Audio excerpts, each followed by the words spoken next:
Sila, Tengok. Saya rasa seronok dengar apa yang disebut oleh Bacuk tadi, bahawa sikap beliau apa saja yang baik akan menyokong segala usaha yang dibuat oleh kerajaan. Sebab itu kita tengok dalam bajet yang dibuat oleh Perdana Menteri baru-baru ini, banyak perkara baik yang ditonjolkan. Misalnya gaji pokok untuk kaki tangan, keselamatan dan sebagainya, majlis konsultasi gaji negara dan beberapa perkara lain. Apakah apabila kita menyebut bahawa ini satu yang perlu disokong, bolehkah kalau kita sama-sama bila turun ke bawah berjumpa rakyat untuk sama-sama menerangkan tentang kebaikan yang dibuat oleh kerajaan ini, dan kita tidak double standard hanya menumpukan kepada isu-isu yang sebenarnya baik tapi kita sebut dan menggambarkan ia tidak baik? Bolehkah kita sama-sama turun ke bawah berjumpa rakyat dan menerangkan banyak kebaikan yang dibuat oleh kerajaan melalui bajet 2011 ni? Saya nak tanya Timbalan Presiden. Yang baca boleh habiskan yang amat. Terima kasih sahabat saya Berhormat Lenggong. Telah saya nyatakan tadi, kalau benda itu baik, ianya akan disokong. Kalau benda itu baik, kita juga boleh memberikan penerangan.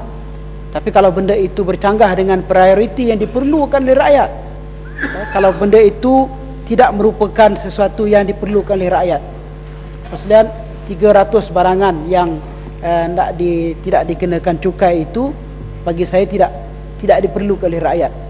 Rakyat saya di Bacok tidak perlu beg tangan Gucci yang Datuk yang betul. Rakyat saya di Bacok tidak perlukan kepada beg tangan apa lagi nama, LV ke apa, yang akan diturunkan cukainya, kan? Atau apa lagi namanya yang kita pun tak tahu. Rakyat saya di Bacok itu perlu dididik mereka itu supaya mereka boleh survive. Perlu diberikan pendedahan mereka itu nanti di sekolah, kemudian mereka boleh sambung pelajaran mereka, kemudian mereka boleh mendapat pendidikan pengajaran yang baik supaya mereka boleh survive dalam generasi yang akan datang. Jelasan boleh? Sila. Terima kasih Bacuk.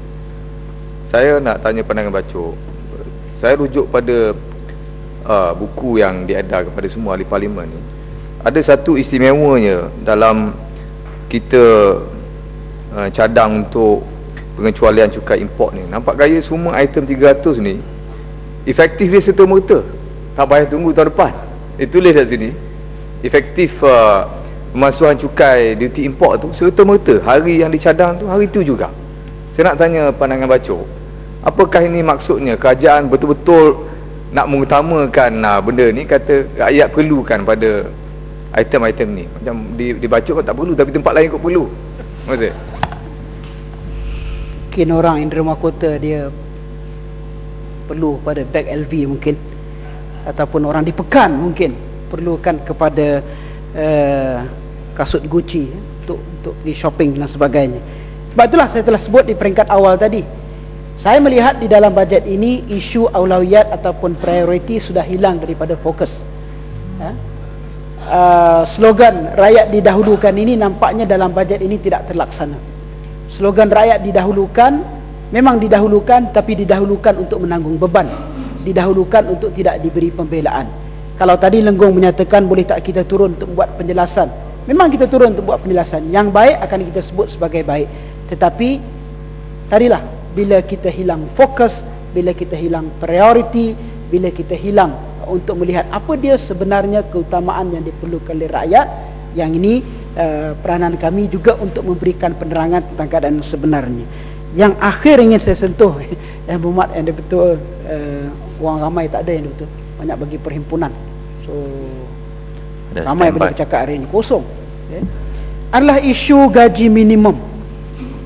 Yang berhormat Datuk Betul perlu ambil kira bahawa 34% daripada golongan pekerja Malaysia, belum termasuk pekerja asing berpendapatan rendah, menerima gaji kurang daripada ringgit Malaysia RM720 sebulan.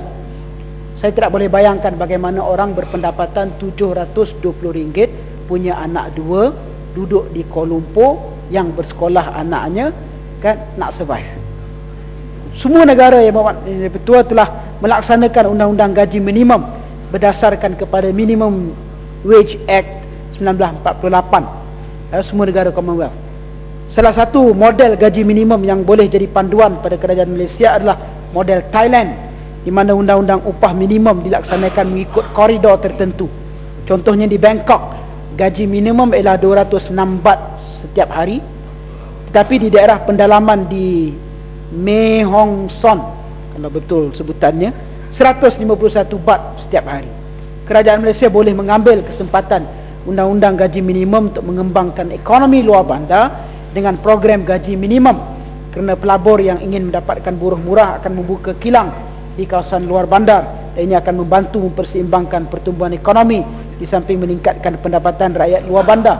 Ada banyak tanah kosong di Bacok itu yang kita alu-alukan kalau orang nak datang buka kilang, dan tentulah gaji di sananya jauh lebih murah kalau dibandingkan untuk kita buka kilang di sebelah sini. Tawaran ini kita buat, tapi perlu ada gaji minimum tadilah yang telah saya cadangkan. Akhir satu lagi itu. Ini akhir. Ya. Isu pemberdayaan memperkasakan daya sumber manusia Malaysia. Mengikut laporan Departemen Perangkaan Malaysia, Jabatan Statistik Malaysia 2001-2009, pada tahun 2001 kadar pengangguran di kalangan graduan adalah 14.8% berbanding dengan 24.7% pada tahun 2009. Pada detik ini terdapat kira-kira 60,000 mahasiswa yang sedang belajar dan hampir 28,000 bakal penganggur setelah selesai tamat pengajian.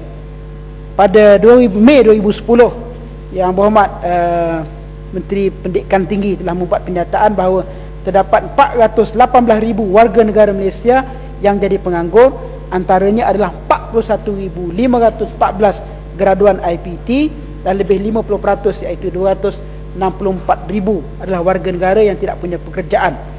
Dan yang tidak punya pekerjaan adalah masyarakat yang punya taraf pendidikan sekolah menengah. Apakah dia dasar buruh negara? Ini soalan saya. Apakah dia dasar buruh negara?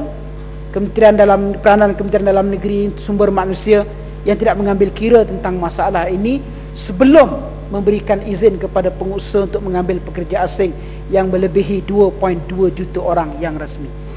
Kenapa masih perlu kita kepada tenaga asing ini? Apakah dia saranan yang nak dibuat oleh kerajaan bagi menangani masalah pengangguran yang cukup tinggi ini? Betul yang betul. Sedikit pandangan saya untuk perbahasan ini, dan saya harap ini akan dapat respon daripada pihak kerajaan. Terima kasih.